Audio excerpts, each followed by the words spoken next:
Good afternoon. Are you, is everyone hearing me? Riva, are you hearing me? Yes, I hear you loud and clear.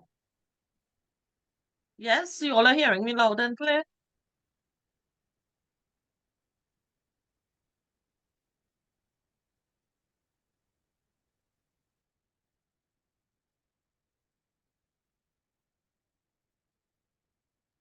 Okay, everyone is saying yes in the chat. Okay, great. So, good afternoon and welcome to this session on citing and referencing using the Chicago Manual of Style.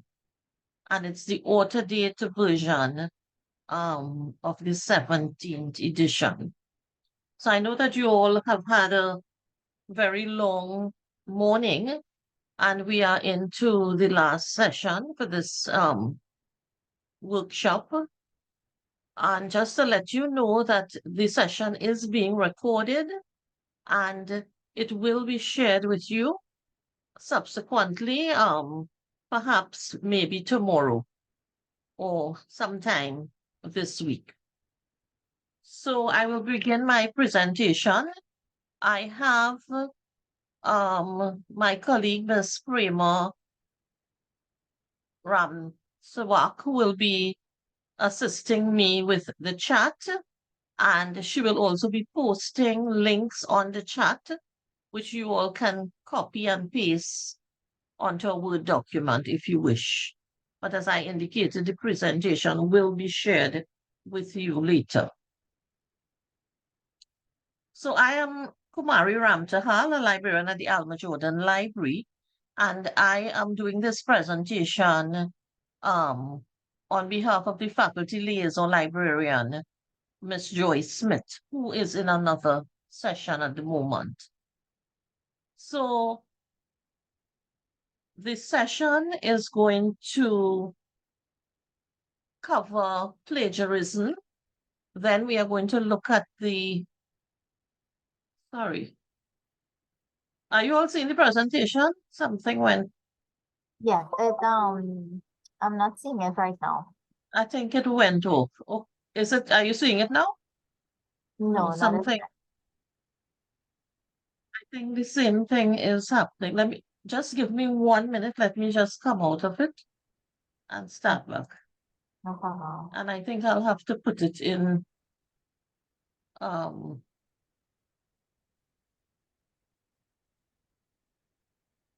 okay, I'll have to leave it like this in I'm this seeing mode.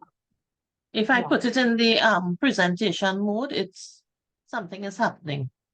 Okay, So sure. Prima, if I may need your assistance if it occurs again. No Okay, problem. so sorry about that. So these are the areas we're going to cover. Plagiarism, the Chicago, we are looking at the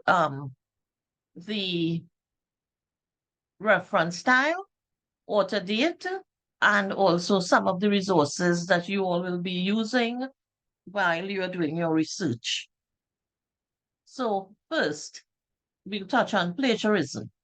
And avoiding plagiarism is one of the things that we try to instill in students, particularly we are an academic institution. And one of the things that we should do is to avoid plagiarism because we want to promote original research. So in order to avoid plagiarism, you must know what it is.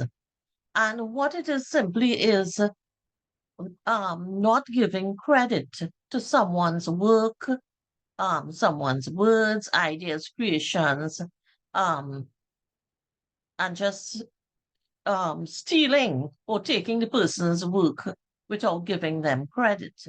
Now, the university has a anti-plagiarism policy, and that link will be placed on the chat, and it gives you all the relative information regarding the policy on plagiarism. And later in the next slide, I will speak a little about the levels of the penalties. So you can avoid plagiarism by adopting good writing skills.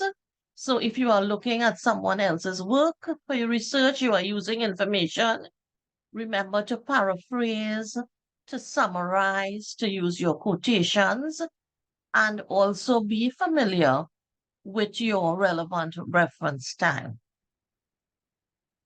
So these are the various levels of penalty that the university regulations on plagiarism outlines. So level 1 can be minor. The penalty will apply for small quantities of work where you do not give acknowledgements. And then the penalty can increase to level 2, where you can actually be given a grade of 0, or it can also lead to expulsion from the university. So it's very important that you get yourself acquainted with the policy and make sure that you are covered and you follow exactly what the policy speaks to not that you should not do, the things that you should not do. Now, you would have had a session earlier about Turnitin, and I think this may have been mentioned because ChatGPT has gained a lot of popularity. Well, at least here at the university, it has been around for some time.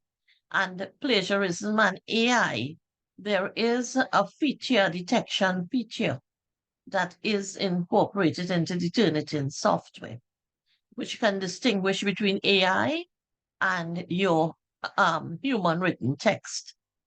So it's important that you pay attention as well to this particular issue. Okay. Now, another thing is predatory publishing. Now, there are a number of because of the advent of the internet and social media and all these set of different information that we are bombarded with online. Not everything that you read online may be from a credible source. And sometimes there may be publishing companies that are not really credible, and they may be churning out publications. So it's important that you are also aware about predatory publishing. Now, in our library's website, we have library research guides. It's an A to Z listing, and we have we have some resources and guides that speaks to predatory publishing and how you can detect various facets of where predatory work exists.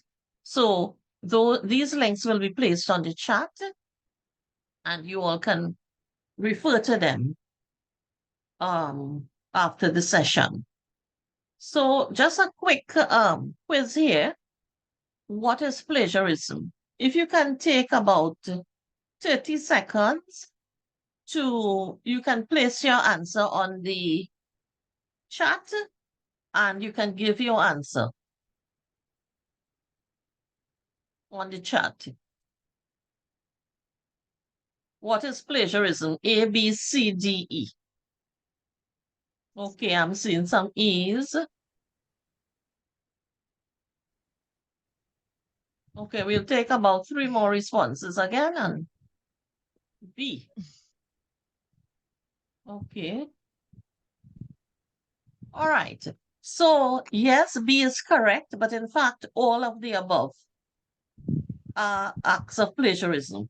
Stealing and passing off the ideas or words of someone else's work, committing literary theft, presenting as new and original an idea or product derived from an existing source. So all of these are examples of plagiarism.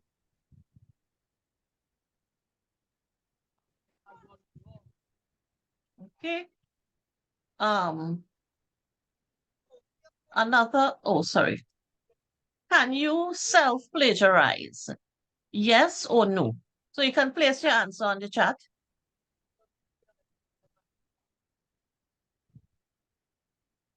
Okay. All right. Yes.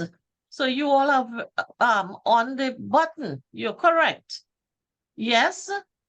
Um, the answer is yes. You can definitely self-plagiarize. So when you present your work, including your own work that was used previously in another context, and you do not acknowledge it where it was used before, that is an act of self-plagiarizing. Okay? So why cite?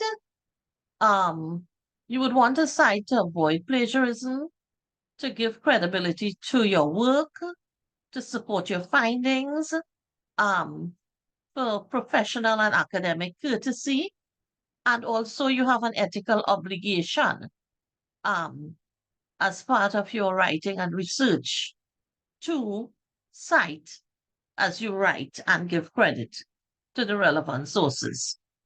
So we are moving on to the next section. And this section is on referencing styles. Now, there are various referencing styles that one can use for their research. Now, at this university, the reference styles are are based depending on the faculty or the discipline that you are writing. So you have various. You have the APA, which is used in the humanities, Vancouver, the medical sciences, Chicago, and there are two formats, the author date and the notes and bibliography. But for the social sciences, for the food and agriculture, science and technology faculties, we use the author date style. And then there are others. So, but you all just need to be focused on the author date style of the Chicago, because that is the required style for your faculty as prescribed by the thesis guide. So let us move right into it. And just remember, it's the 17th edition, which is the most current edition. Okay, so you can access this style electronically via the Alma Jordan Library's website. There is the A to Z databases. You can click on the C. We also have research guides, and you can click on that, citing and referencing with the Chicago Manual of Style. So there are various options where you can access the electronic book as it were. And then we also have the printed version of the book, which is available in the library, but it is only available for reference purposes. Okay. So there are two requirements when you are using the Chicago Manual of Style.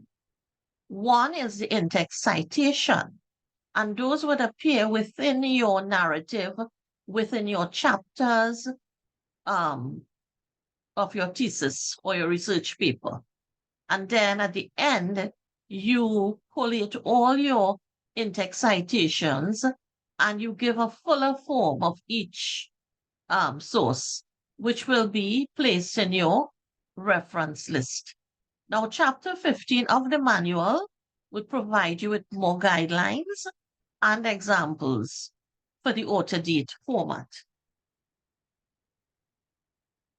So within the in-text citation, you have the author's surname and the latest year of publication or the copyright year.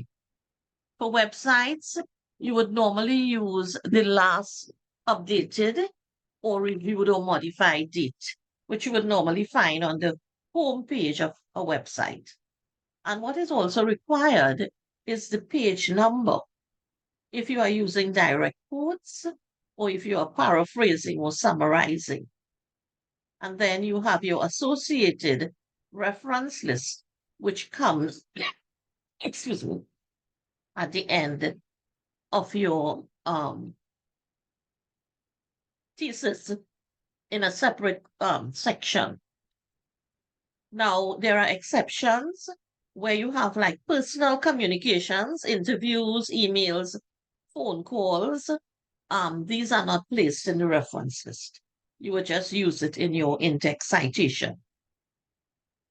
So key features of the style. You must pay with regard to the in-text citation.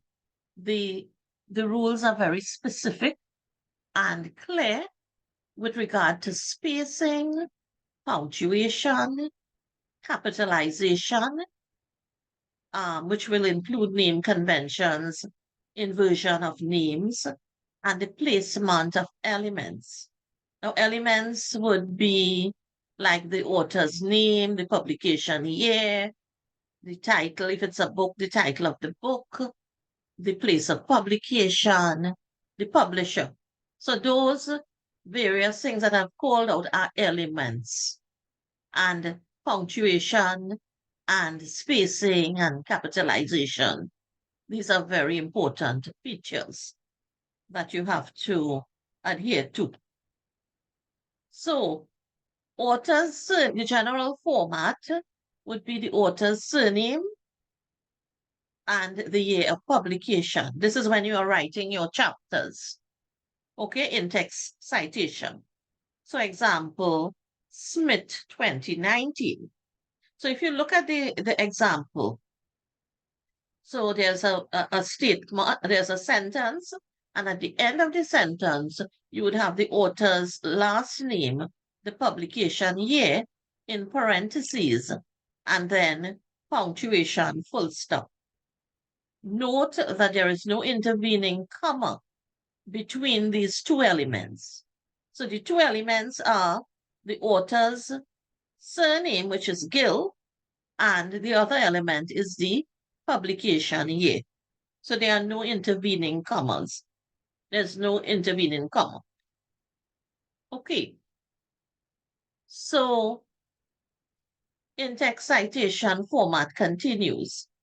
Page numbers are inserted, and you must use page numbers when you are making your direct quotes or you're paraphrasing or summarizing.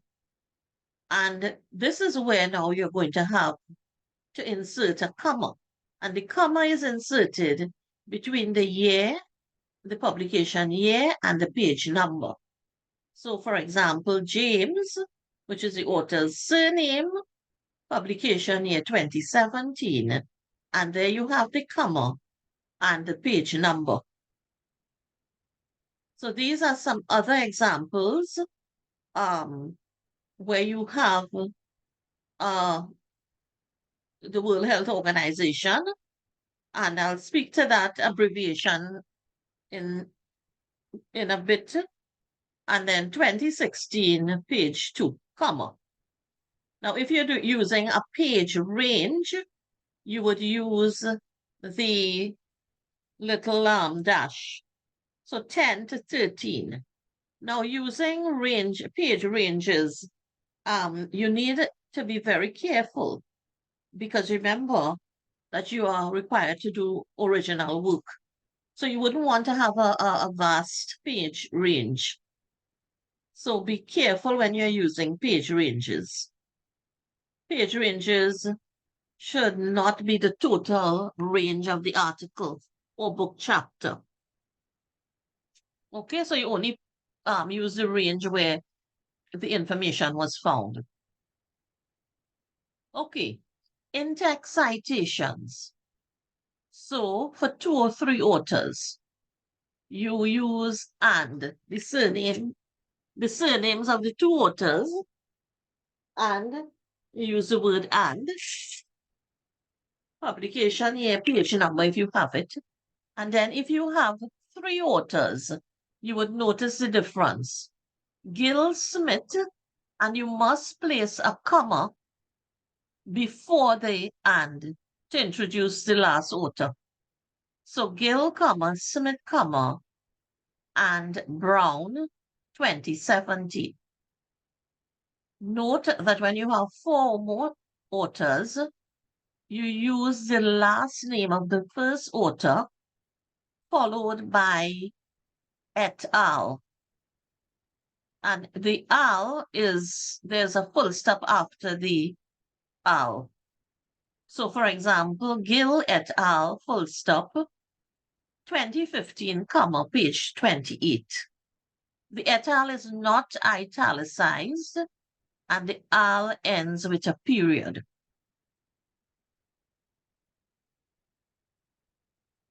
Multiple text references in parentheses. Use of an intervening semicolon between each reference. So look at the example. So you're seeing that there are 3 authors, Williams, Gill, and Andrews. You need to place a semicolon between each reference, as indicated in the example. The arrangement of the sources may be determined by relevance, or it can be listed alphabetically or chronologically. So you have options how you can arrange the citations. Okay. So when you are using the same reference in your paragraph, so if a paragraph refer to the same citation, you insert a full parenthetical citation when it is first referenced, and then you can use page numbers subsequently. But you must make sure that you do not have another intervening citation, because if you have an intervening, you will have to go back and use the in-text citation of that author. So if you look at it here, this example, Charleston, the full site in-text is given, Charleston 2000, page 47, and then another quote was taken from Charleston immediately after. So you just place the page number in parentheses, and then another one, again, 2 others. So you just put the page number in brackets. Now, if you had an intervening, you would, as I indicated, you would have to start over again. If you introduce another quote from another author, and then you want to go back to Charleston, you will have to put the full in-text citation. Now, placement of your in-text citation. It can be placed in various areas. So it can be placed at the end of a sentence before final punctuation. So look at the example here. The sentence begins and it ends in parentheses. So you have everything, the author, the place of publication, your comma, your page number, you close your brackets, and it ends with a full stop. Okay, so it follows the author's name. Now the other example, it follows the author's name, where you insert only the year and or page number in parentheses. So you are beginning a sentence, as in this example, Smith, and you are going to put the publication year and the page number in brackets. And then you continue with your sentence and you place your full stop at the end. And then there is another way where you can present your in-text citation. And this is interspersed in the sentence. The sentence contains itemized content emanating from various sources or same source. So various sources. So you have here 3 different authors and it's interspersed. So you put the author's name, publication year. Now, if you have a page number, you would use your comma and put in the page number. And then you have several references to the same source. So this is an example that we had, you would have seen in previously with Chaston. All right, so 3 different ways. I'll just go back at the end of the sentence, following the author's name and interspersed in the sentence. All right, so these are just some examples again, where it starts, placement of the in-text citation, it starts with the author, and then the other one at the end. You would have had this example before, but just for you to see it again. Okay, placement of in-text citations. Now, these are some mistakes, common mistakes, which you should avoid. You do not place the citation after final punctuation. So if you look at this sentence, social media, it ends at sciences, and then there is a full stop. And then this in-text citation kicks in with a full stop. This is not correct. The correct thing is to, you place your sentence, you include your in-text citation in parentheses, and the full stop is placed at the end. You do not begin sentences with citation in parentheses. So look at this example. This is wrong. It should be Smith. You introduce the author Smith, and then in parentheses, you would put the publication year and the page number. You close and then you continue your sentence. So these are common mistakes that can happen while you are doing your writing. Now another aspect of in-text citation is the whole issue of using secondary sources. Now, this reference style frowns upon using secondary resources. It is preferred that you get your original source.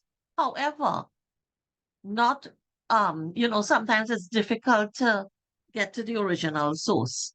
So if you have no alternative and you have to use a secondary source, it's important that you use the word quoted in, because you are not going directly to the original source.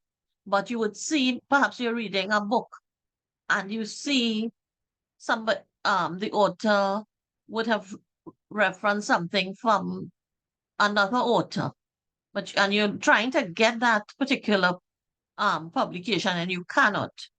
You can use the secondary source, but you must use the word quoted in. And quoted in is generally discouraged, right? As I indicated, because you are expected to have examined the works that you have cited. But if it's unavailable, you'll have to use quoted in. And the next slide will explain how you should present it. You need to mention as much information about the original source in your narrative. So try to give you the author, the title, the date, and the publisher. So, for example, in Jane Smith's, and this is the title of the work, published by Gill Press in 2015, the publication year, and you put quoted in the source that you would have got, the secondary source, and then you can continue with your sentence.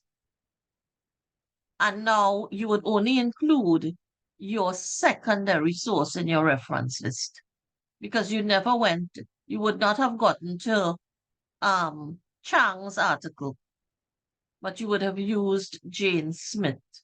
No, yeah. You would have used the secondary source. No, sorry, you would put your secondary source would be Chang. And the original source would have been Jane Smith.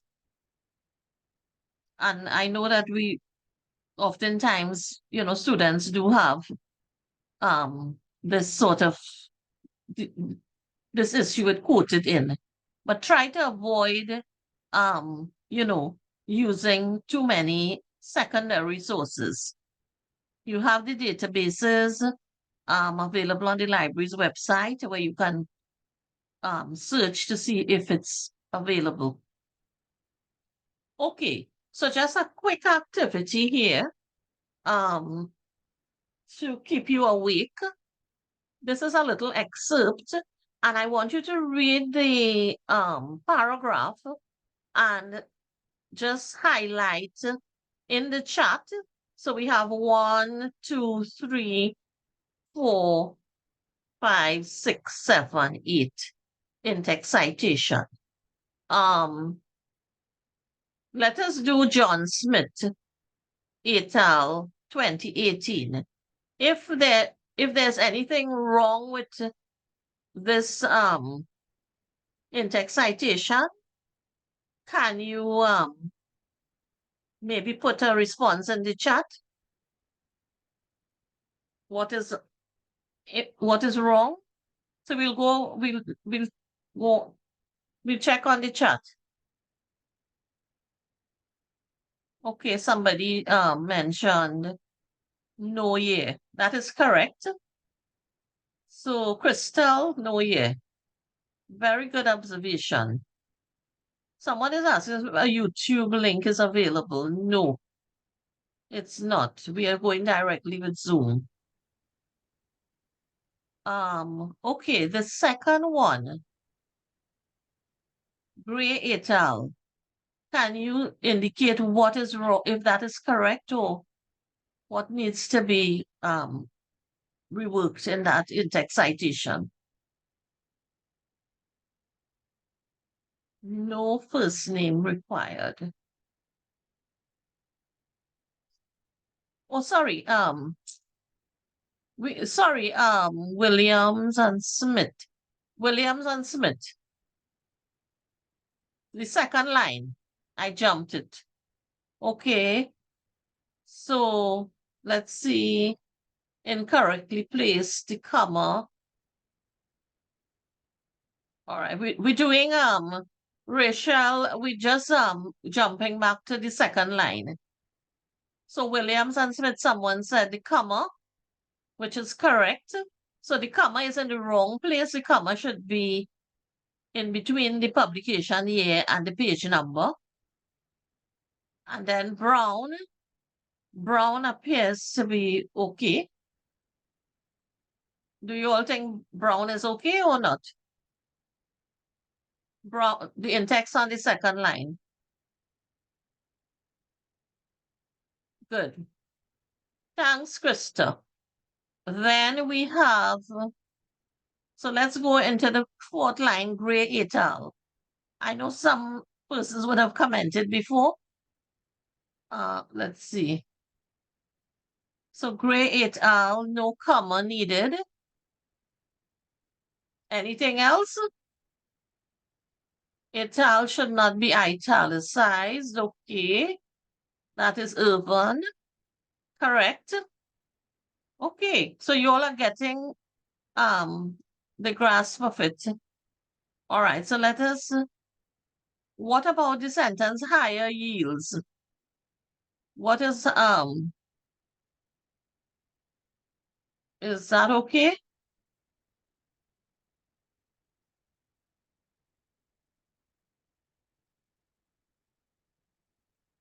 I'm not seeing,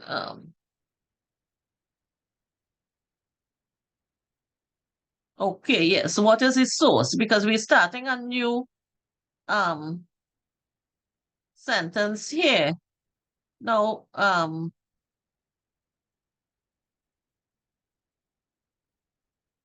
let's go to the Pilgrim 2017. Pilgrim 2017.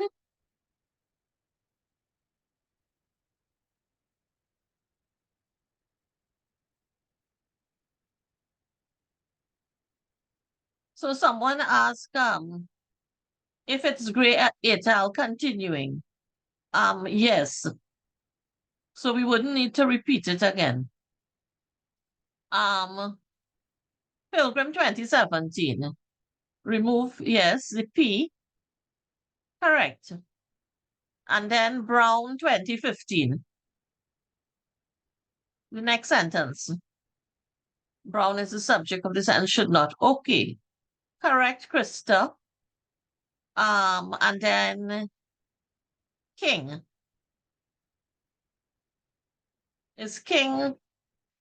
Is there anything in with King?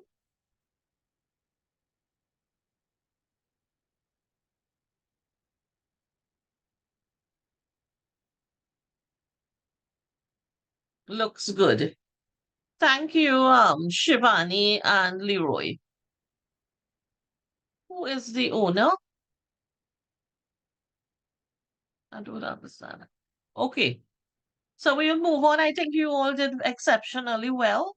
You all have grasped what has been delivered so far, which is very good. So let's move on. So no, before we move on, do you all have any questions? Or can I continue? Yes, So there it's were now questions that came up. Well, this was earlier on. I'm not too sure if it's still relevant. So Navin asks, when arranging the sources, does there need to be consistency? Example, if arranging by relevance, does that arrangement always carry through over the entire document, or can arranging by, say, chronology be applied in another case? can you just paste that in the chat again so I could see it? Read Okay, it yes. again. Yes, sorry. Just copy it and paste it on the chat. Okay, when arranging the sources, is it consistent if arranged by relevant? Does carry through over?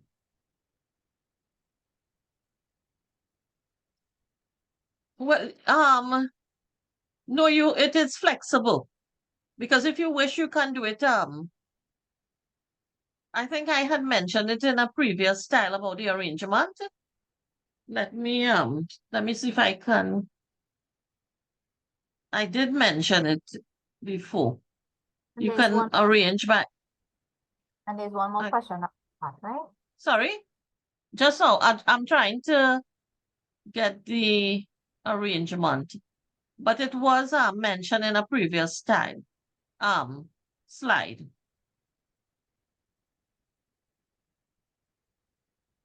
But you have options. You can do it chronologically, alphabetically. I hope that answers the question. What is the next question, Prima?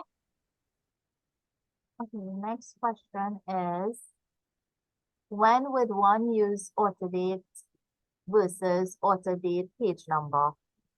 Let me copy and paste it as well. Just hold on. In the parentheses, that is. When would you use autodate versus autodate page number? So if you are making a direct quote from someone, you would want to put in the page number. If you are summarizing or you are paraphrasing, you can do that if you based on you know how the selection of words. So I would have mentioned before, it is advisable that you use the page numbers. If you are making direct quotes, you are summarizing or paraphrasing because you want to protect yourself against plagiarism. Okay, and Okay? I think it answers, that also answers Hollis question, when do we use page numbers? So that's probably relevant to that question. Okay. Any others? We could probably take one other question before we move on. No, that's it from that I saw. Yeah, that's Okay. Thank you, Prema. okay, no problem. All right, so we're moving now to tables and figures. So when you're doing your research, you more than likely would have, tables and figures to include in your research to represent data, that you want to um outline in a table or figure format. So chapter 3 of the Chicago Manual of Style would give you instructions on creating, inserting, and formatting tables and figures. So I would briefly just mention some key points. So for tables, we'll deal with tables first. The titles for tables are placed at the top of the table, and it should be brief, and the titles do not end with a full stop. Tables must be called out or discussed or mentioned in the text before they appear. So in your narrative, you would want to say, as indicated, see table 2 below, which discusses whatever the issue is. So this is what you must mention it before. See table 2.1 was shown in table 2.1. Tables can be numbered consecutively across chapters. Tables 1 to 29, or with double numeration by chapter. So table 1.1, which would be in chapter 1, chapter 2, table 2.2, chapter 3, 3.1. So if you have 4 tables in chapter 3, it will be 3.1, 3.2, 3.3, 3.4. You place the source information below the table. Note only the word source, and the word source has to be in italics, followed by a colon. So see this example here. Source, data from who? 2017.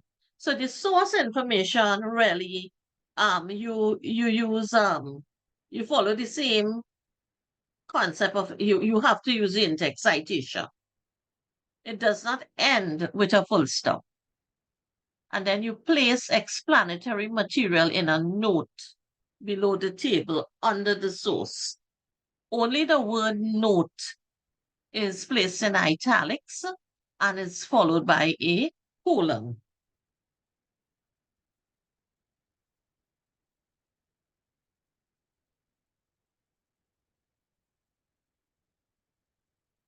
Okay.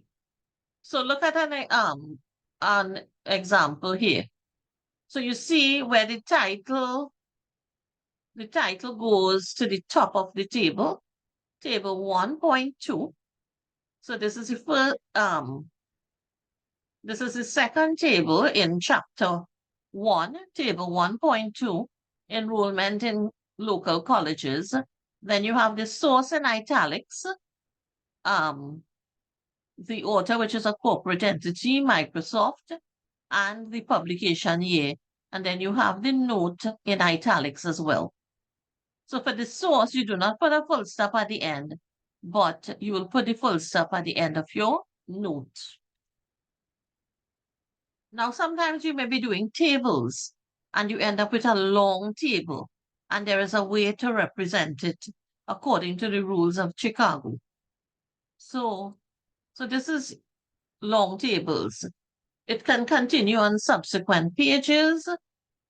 You can also use the Microsoft table tools to split the table and repeat the column heads.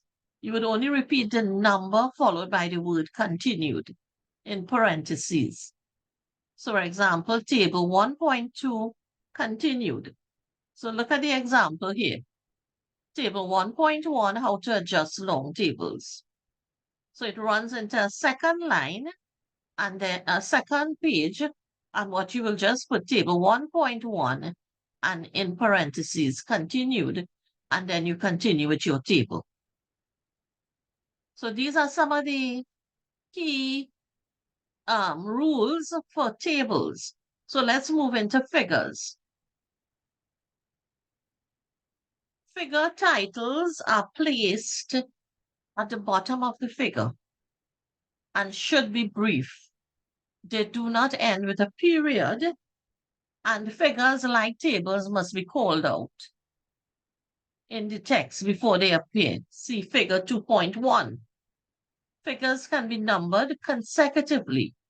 Figures 1 to 29 across chapters or with double numeration by chapter. This is similar to what occurs for tables. Place source information below the figure and note only the word source is italicized and it's followed by a colon. And it does not end with a full stop. Place explanatory material in a note below the figure under the source. Only the word note is italicized and is followed by a colon. So the rules are somewhat similar to the tables. So look at an example here where you can see the figure at the bottom, the title, the source, and the note. And the little difference here, is that there's no full stop at the end.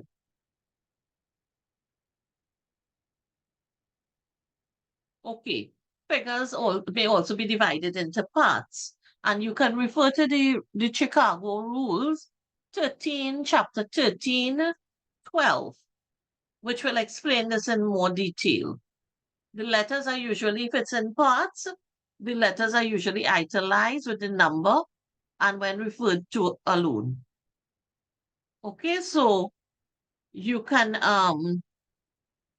look at refer to the chapter. If you notice here in this example, the source, you would see pin in Pinterest, and then you see N.D. This means that the source was not dated. So this is the abbreviated letters you would use when you have a non-dated source. N.D. and it's placed in brackets.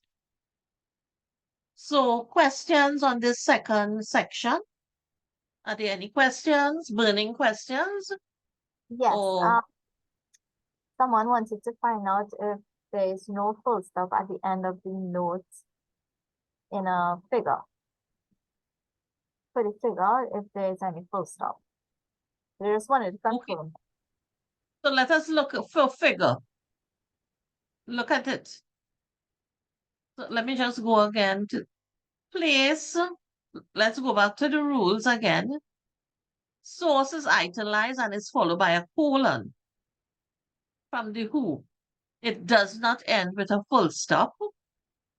And then you place explanatory material in a note below the figure under the source. Only the word note is italicized and is followed by a colon. So the person asked about the full stop after the note, right? Is Yes. that it? Yes, that's the question. Okay, so look, the full stop, you do not use a full stop. Full stop. And I'll point you to the example. Is it here? No, sorry. Look at the example here for the note. So look at it here for the note, you do not put a full stop. Look at the source, and I'll just go back to the tables.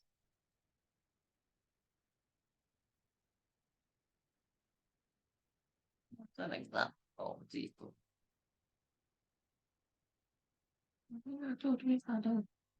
Okay, so what they say for tables? Look at here. So for the note in tables, you would put the full stop.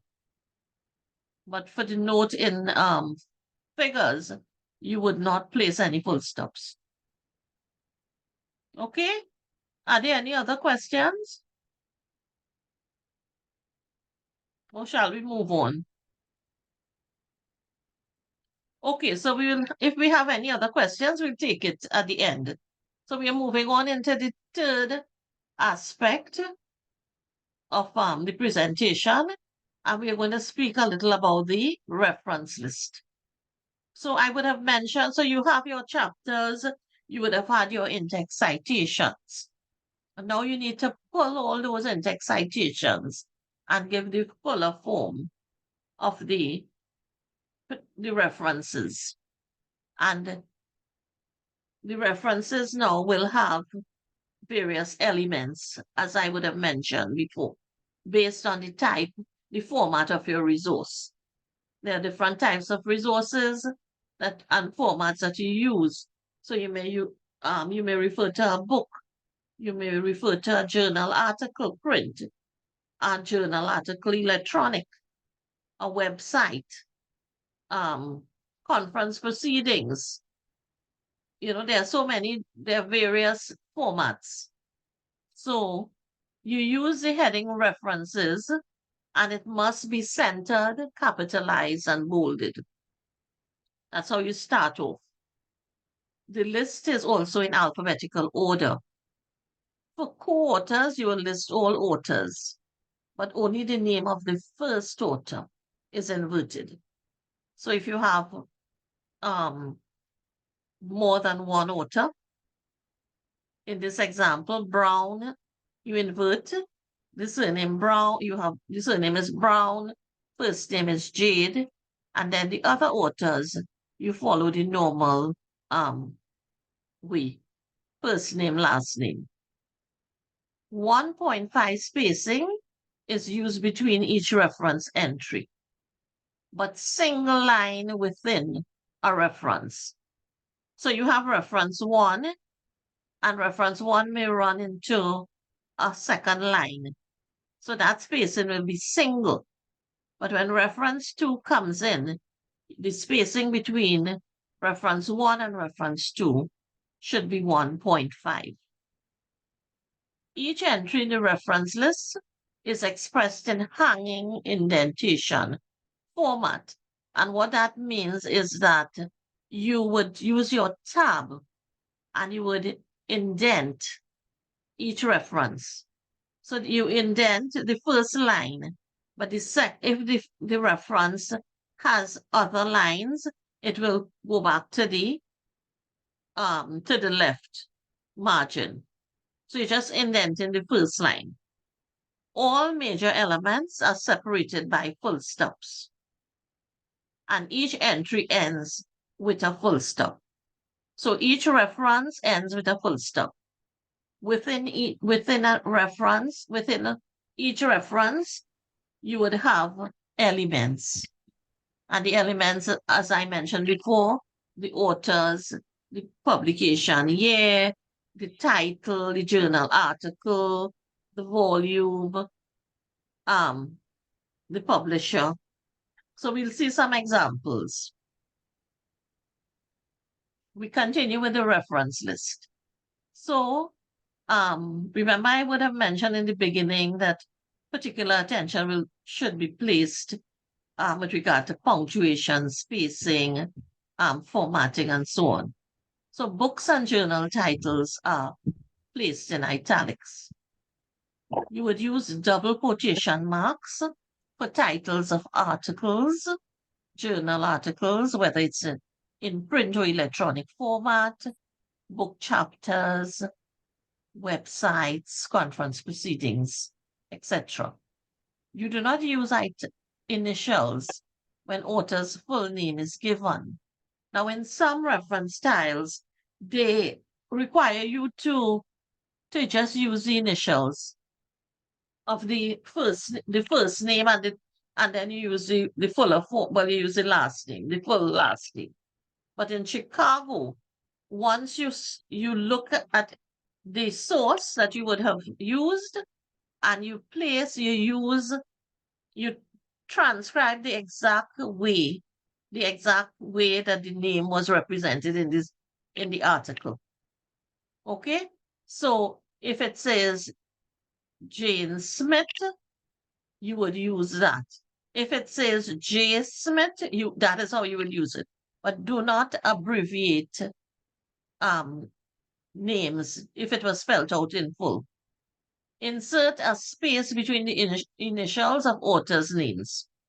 So if you have a name, and this is how it's reflected in the article, A.K. Brown, you insert a space between the initials of the authors. Volume and issue number required for journals. So when you look at your journal article, you would see like volume 27, issue 4. And then what is also important is page numbers, the page number of the article. Within your in-text citation, you will just use the page number that you would have cited from. But in your full reference, you'll put the full page range of that article. So 27 in brackets, the number, and then the page range. No issue number if you do not have an issue number. So in the first example, volume 27, issue 4, and then you have a colon 23 to 30. When there's no issue number, you just use the volume number 10, colon, and then the page range. Journal titles are never abbreviated.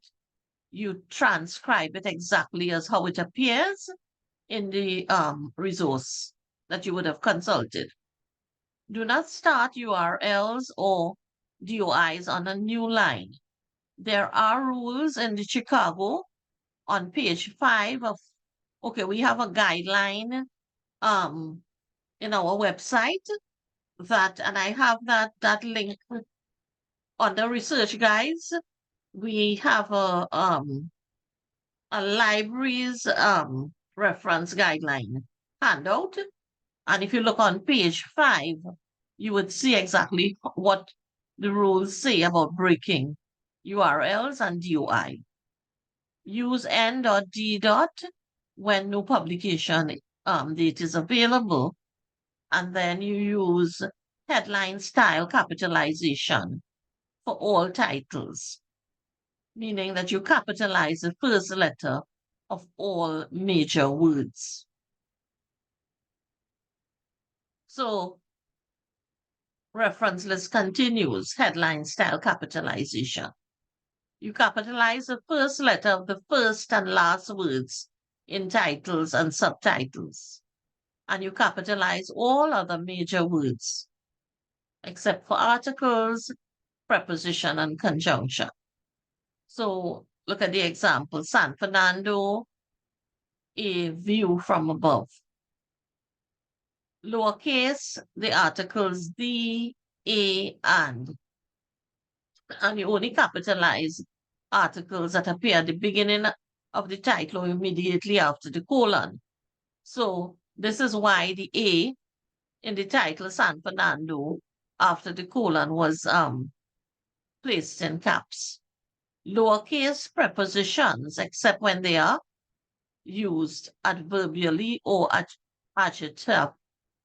Okay, adjectively. I can't get it right, but you all could read it.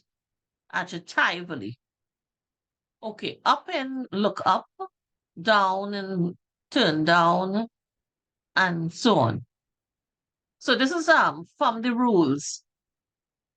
Okay, you lowercase conjunctions and, but, for, so, etc. Now remember the presentation will be shared with you. So when you get it, you can read it and refer to the rule and it may become clearer. The references continues, use for all titles, use for headline style. The headline style capitalization is used for all titles of articles, chapters, books, journals, websites, conference proceedings. So this is how it will look for a book title, To Kill a Mockingbird. Right? Headline style. And if you notice too, it's also italized for a book title. For a journal title, this is where you've gotten the article from. Again, you will use the headline style capitalization. No titles of books and journals always appear in italics. Alphabetical ordering of references. Again, Chicago, chapter 15, 11, and 15, 16. 15.16 will give you additional information on ordering of references. But all sources are listed by the last name of the first authors, or if no author, editor, or compiler, it is given by the title. A single name is filed before the same name with co-authors. Note if the main author partners with a different co-author, you have to place in an alphabetical entry by main author's last name, followed by the co-author's last name. So that sounds like a big chunk, but look at the example here. So first you have a single author, and then the author combines with another. And then the author combines with two others. So it's the same author, the main author, but different other collaborators. So there's you have to make sure that it is placed appropriately. The alphabetical ordering is placed appropriately. This is another one. When there is more than one reference entry by the same author with different, with different versions of the name, given name and initials, use the fullest version given. And you can refer to the rule, the reference style rule, chapter 1473, where you can read up more on it to make it clearer. But this is an example. So you have Mary L. Jones versus M.L. Jones. You would want to use Jones, Mary L. The first one, which is the fuller form of the author. Okay. Initials. Now, again, this may be a little, you may have a little challenge to understand it. So refer to Chicago, chapter 1663 for further clarity. Initials used in place of a given name come before any spelled out name, beginning with the same letter. So you have an example here. Okay? And you can review the chapter in Chicago to gain some more clarity. Alphabetical ordering of the references. So again, we are speaking about your reference list here.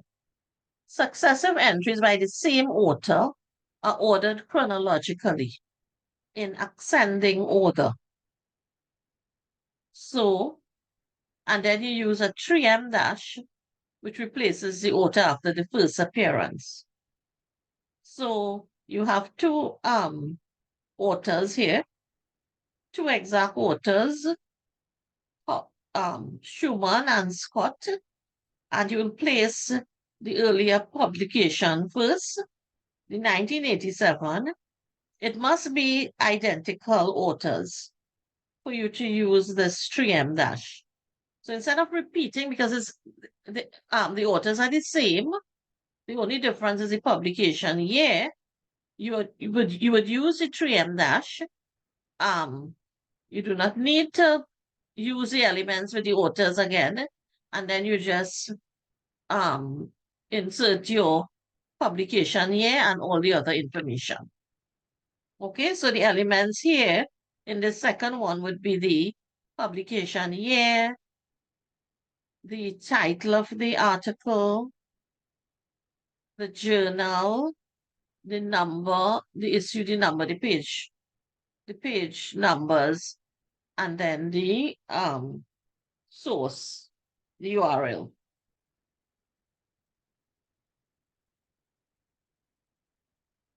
Okay. Same author, same year. So this is a different example. You had, in the previous example, we had different publication years. But you can also be faced with the situation where you have the same author, same year, but two different publications. When this occurs, it must be differentiated by adding A, B, and if you have others, C, D, as it, depending on the nature of, what references you have with regard to this author. And they are placed alphabetically by title. So 2004A, and the title is The Escape, and the second one is 2004, you would use B. You're placing it in alphabetical order by title. So THE, The Escape, and then the other one is the other title. Now when you're placing it by title, you would when a title has a the or a or an, you would use the second word. So in this example, it's being placed by title alphabetically, and we are looking at the second word, which is escape, as opposed to the other word, which is technophysio. In-text citation consists of authors and year plus letters. So look at how the in-text citation will be reflected. The author last name, 2004B, the page number, and if you need to use the page number, then 2004E. Okay. Capitalization, again, the rule is very specific when it comes to capitalization. You can refer to chapters 8 and 16 with regard to the naming conventions. You have to pay attention to inverting the names of the authors, when you use surnames only, family names that include articles or prepositions. Okay? So look at how some examples here. Alfonso di Amato. You look at how you represent, correct. You have to represent the surname correctly. Diane de Get. So you use de Get. Walter de la Mar. You notice their spacing. So you have to be very careful. With regard to capitalization, spacing, and the rules are very clear on it. Okay, we come to acronyms and initialisms. Sorry if I didn't pronounce it correctly. But anyways, in-text citation, you would use acronyms. So we would have seen the WHO, in-text citation before. The reference list you would use both the acronym and spell out the acronym. So in your reference list, first you will put the acronym, and in parentheses, you are going to put the fuller name of the acronym. And then the other elements will continue as reflected in these two examples here. CDC, and then you spell it out. Now, government ministries, with regard to the in-text citation, you would use the jurisdiction and the ministry. Jurisdiction mean the country, and then the ministry. So the acronym MOE. But in your reference list, you're going to spell out, so you have the jurisdiction, then you use the abbreviation, and you spell out MOE, Ministry of Education. So remember, the jurisdiction comes first, and then the subset of the jurisdiction. So corporate authors. This includes institutions, government bodies, and other organizations. So there is a subordinate, the relationship could be subordinate or collaborative. Subordinate, parent-child. So Trinidad and Tobago, CSO, or UE and a center. For UE, it could be UE and a faculty. So the in-text citation, Trinidad and Tobago.cso, and the reference list, you have to spell it out.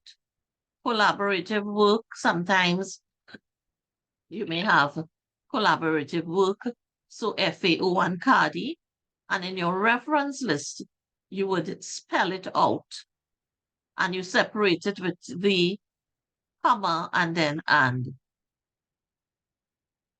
Similarly, like how you would place the comma before the and if you have 2 or 3 authors.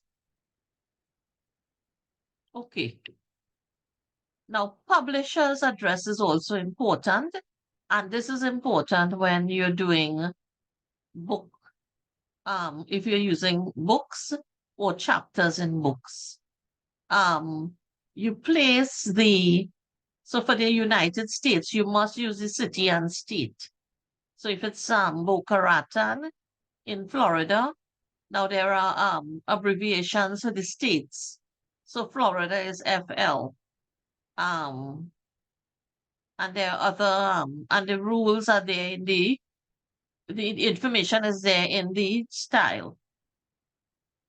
Okay, if it's in major cities like New York, you would just use New York and not use the city. Canada, you would use city and province. London, comma, ON, Ontario. United Kingdom, city and country. London, comma, UK. And then colon and the publisher. Other countries, city and country. For example, Port of Spain, Trinidad and Tobago. Colon, Paria Publishing. Okay. So this is a sample of your reference list. So, the first reference, it's a book that has been edited. So you would want to put EDS for the editors, and then you're seeing the title in italics. The publication information is there. The second one is from a website. So you see all the elements there. You will notice that the title is in quotes. The third is it's from an institution. The title is in italics. And you also have the URL. Then the fourth is institutional again. you have the acronym and the fuller form is spelled out. And then you have a period. This is a parent-child example, both for graduate studies and research. Then you have the other elements of this resource. Okay. So formatting tips. So there's some formatting tips that you need to know about, which is the N and the M dashes. So the N dashes in Word, these are some tips in Word that you can use to get your N and your M dashes. By using Control and minus and then Control Alt and minus.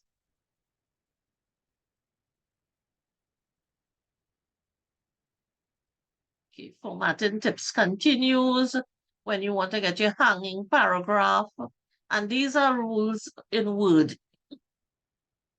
When you want to do your spacing, how you what you would select to get your spacing, to get your single spacing and your 1.5 spacing. So you're going to get your slide later on, so you will have the information. So let us look now at how you would do your references for different types of resources. So there are many resources that you may use for your research. These are just some of them that you may pull to get your information. So the first one, we're going to books. All right. So what are the required elements? You would need the authors, publication year, the title, and the publication details. So this is how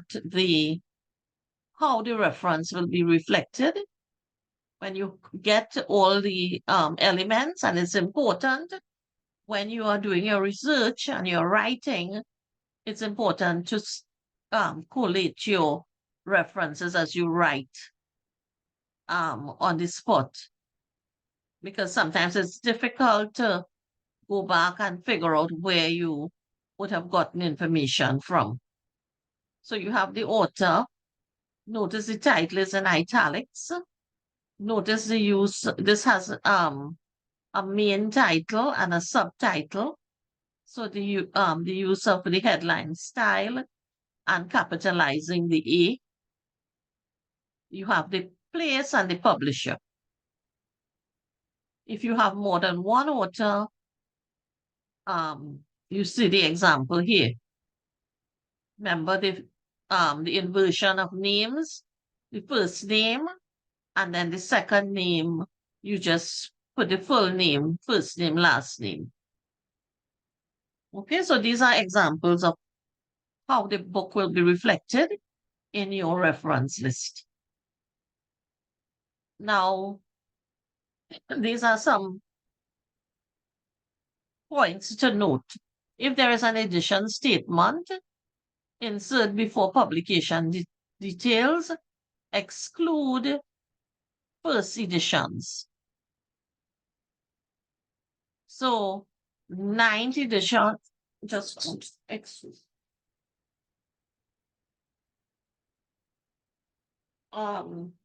Okay.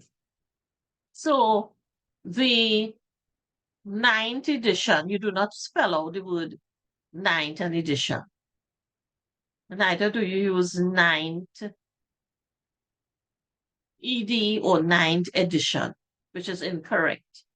The correct thing to do, look at the correct way of representing it. 9th ED dot or 5th ED dot. So look at the example. The 9th edition would come after the title of the book. Okay, that is where you will place the edition. If it is a first edition, you do not need to put in first edition. You would only put from second onwards.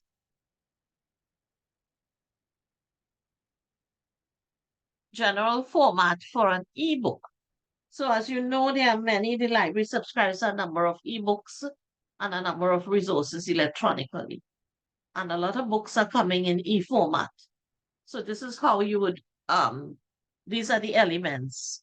Just as we would have for books, the addition would be the URL. So that would be the addition if you compare it with the books. And this is an example here. Everything remains the same, the formatting, the placement of your elements, but your last element will be your URL. Mandatory. Then you have an edited book. Another one would be, so we did the books, the ebook. Now we have an edited book. So you may have a book edited by 3 authors, but within the book, there are chapters, and there may be other authors who would have contributed to a chapter. So you need the author of the book chapter, year of publication, the title of the chapter, the book title, the editor's name, and the pagination, and the publication information. So let us see how the example will be reflected. So the author of the book chapter comes first, publication year. Note the title of the chapter is in quotes, and this chapter would have been found in, this is a source, which is in italics, and it was edited by, and you place the name of the editor, and the page range, but you are using the page range of the article, the source that you would have used, followed by the norm, as in books, place and publisher. Okay, so this is an unedited book. So it's there's some variation with this because you need additional information. Note that for books, you do not have to put page number of the book, right? Because the book would have, but if this is edited works with chapters and various authors within it, then you would need to put the specific page numbers for the chapters. Okay, so we move into journals, which is another source that you can use for your research. So these are some of the, these are the elements that are required. The author, the year of publication, the article title, and the journal information, which is in italics, and it is also spelled out. You are not to abbreviate titles of journals. And when you access an electronic journal, you are going to get a DOI or URL, which would lead you straight into the article if you click on the link.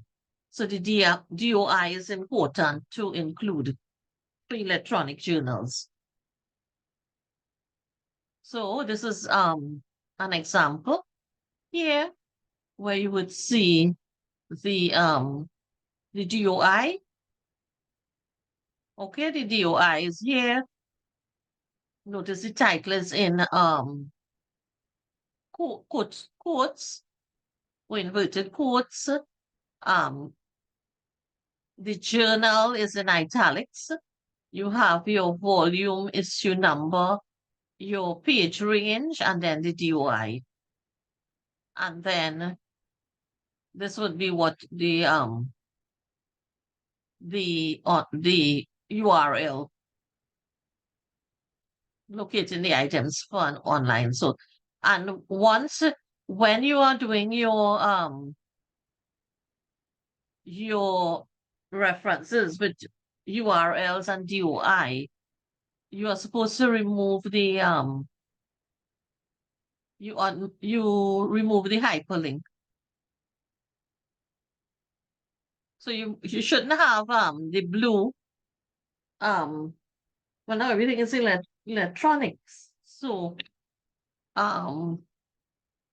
But the rule is that you must remove the hyperlink. Okay, so website content. We are almost coming to the end. And there are some rules that you need to note. So the required fields are the author or the author of the website, the last date it was modified or updated, or copyright date, the date accessed if no year of publication is on the website, and the title.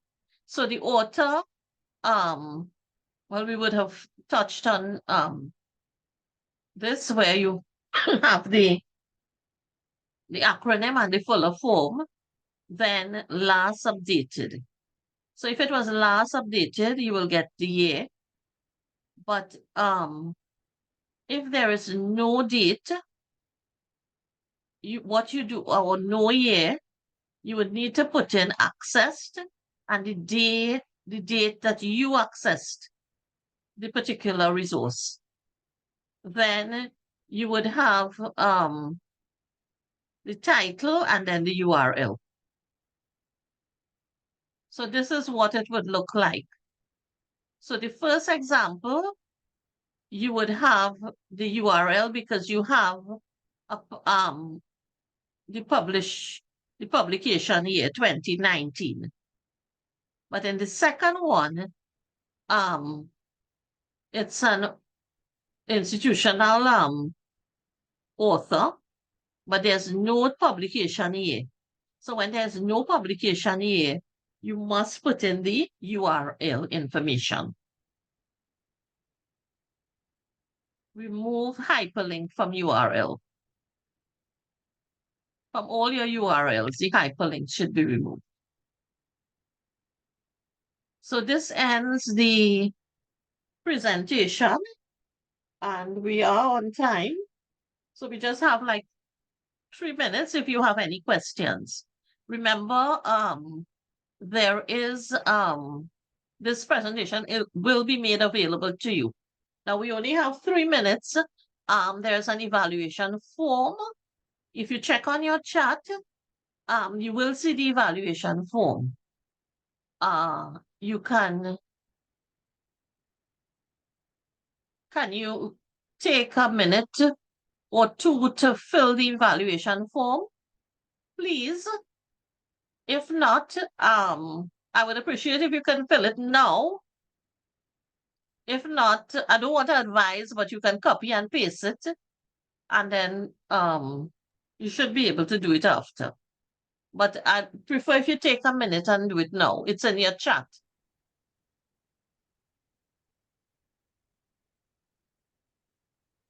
Right, and we have 3 questions. Do you want me to read them out to you or copy and paste? Just I'm going to give them a minute to finish to do the evaluation. Thank you Okay. for your comments, much appreciated. I'm trying to see if we can can somebody indicate in the chat if they are getting the evaluation form? Is it opening?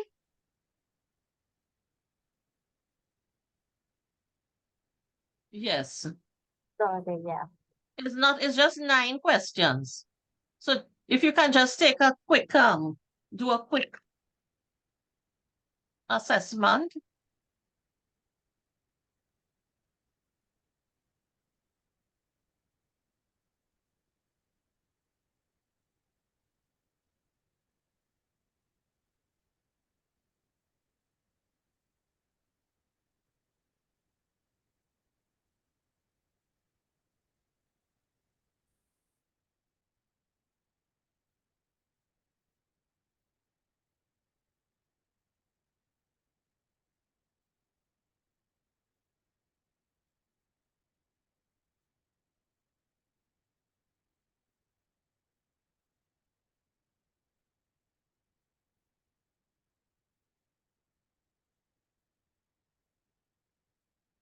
Okay, it's open, yes. Okay.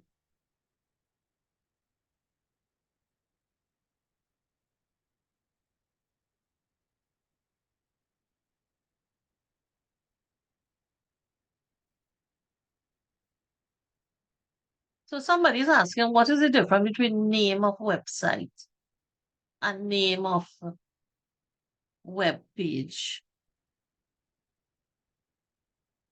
A website and web page is the same thing, but you know, in a website, so if you're doing the Alma Jordan, also the university, you would have parent and child. So um so if you're taking something, okay, let's do an example like Microsoft.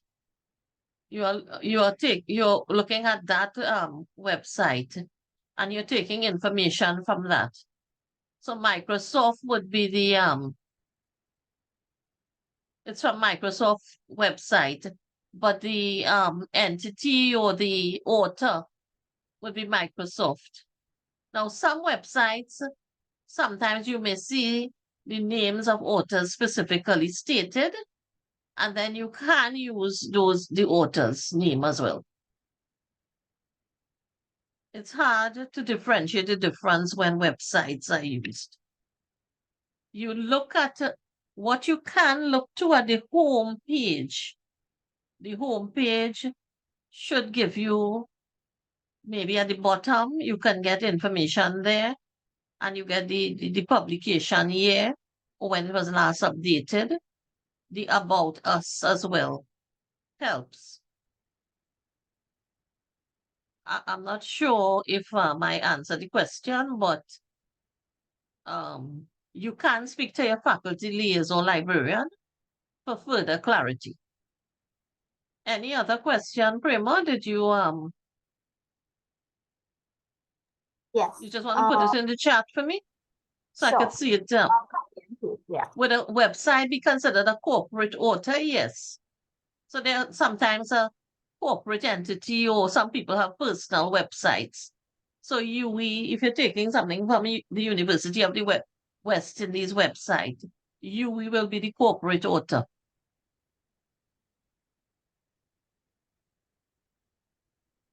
But sometimes, if, say, you're taking something from a UE, but it's a speech by the principal, and you can use the principal as the author, but your URL will have elements of UE. Your URL will be coming from a UE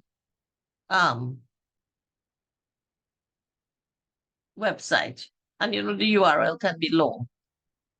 I was told that using no date was unacceptable, as there is always a date.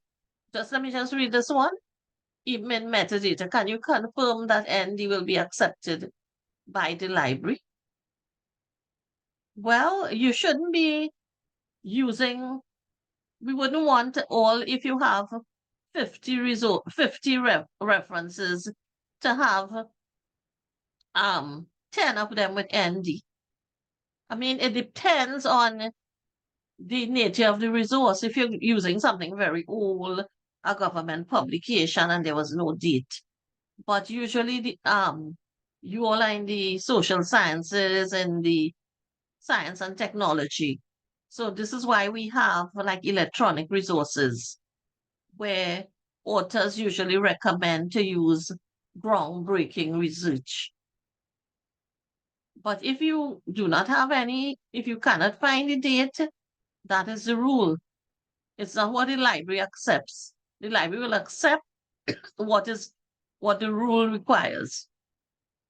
Is the journal article publisher of an article the journal name? Is the journal article publisher?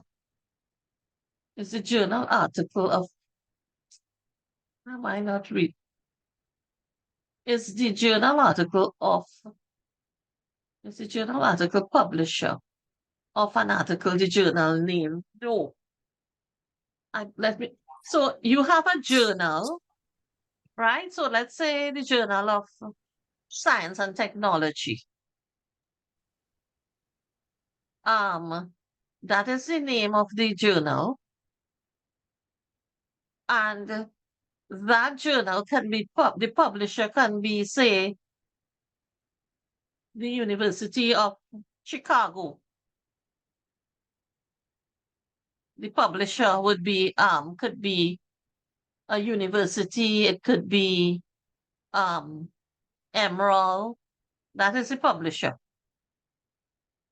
And within the journal, we'll have several authors with various titles. So I'm not sure if I answered that question. If Nicole, if you understand, you can just maybe put something in the chat if you understand. Or if you want to unmute and ask the question. If I wasn't clear. Okay. All right. So everybody is finished with the evaluation. Yes.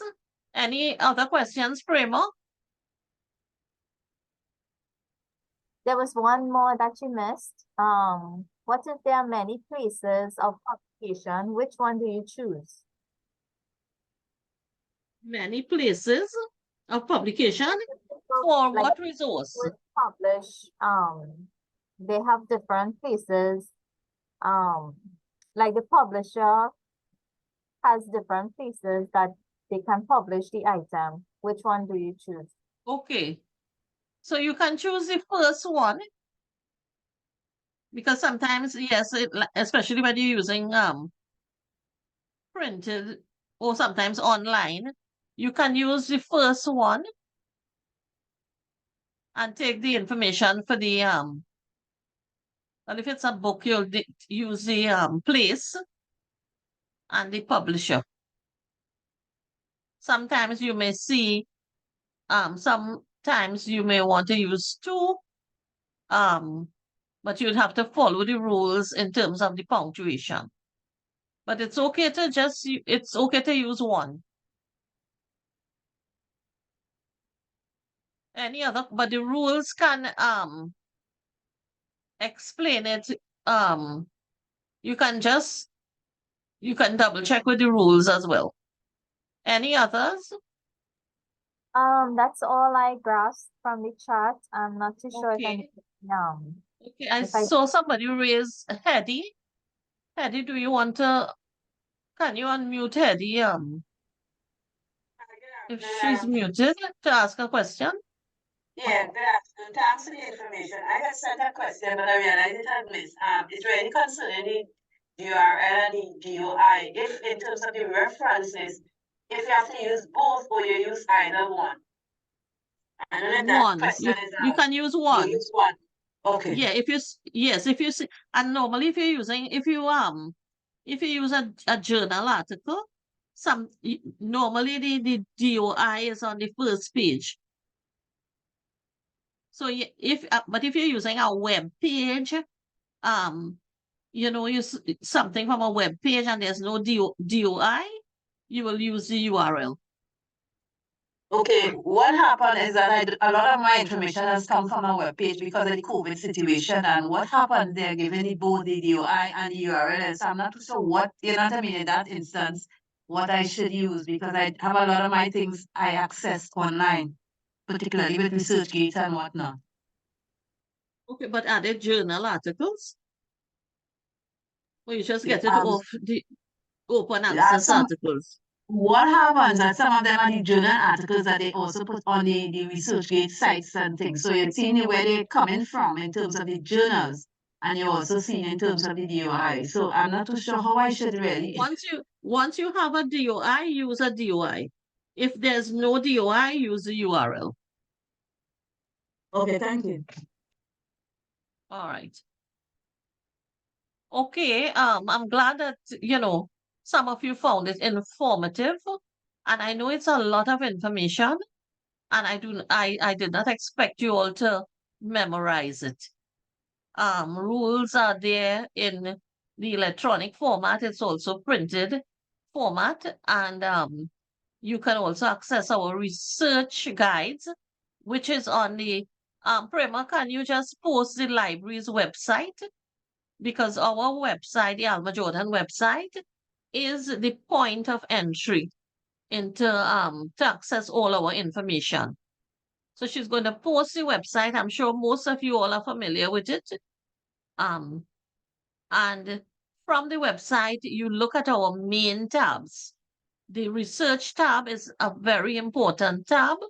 And once you filter down on the research tab, you're going to see our research guides. And there are a number of informative guides, not only the referencing guide, but also how to do your literature review and how to evaluate information, among others. You also have faculty, the faculty liaison librarians within the library. They also have their websites, which you can get from our Alma Jordan Library website. And within those websites, you will also see links to the Chicago. So the information is there. You all just need to take the time, review the websites and review the resources. And your liaison librarian is there to help you, or any other of the library staff. Okay, so the website has just been posted on the chat. So if there are no other questions, I just want to thank you all for attending. I know it's late and you all have had a long day, but it is an important session. So all the best in your writing and research. And remember, the library is your premier resource. So do use our resources. Okay, so I'll just bid you all a good afternoon and thanks again.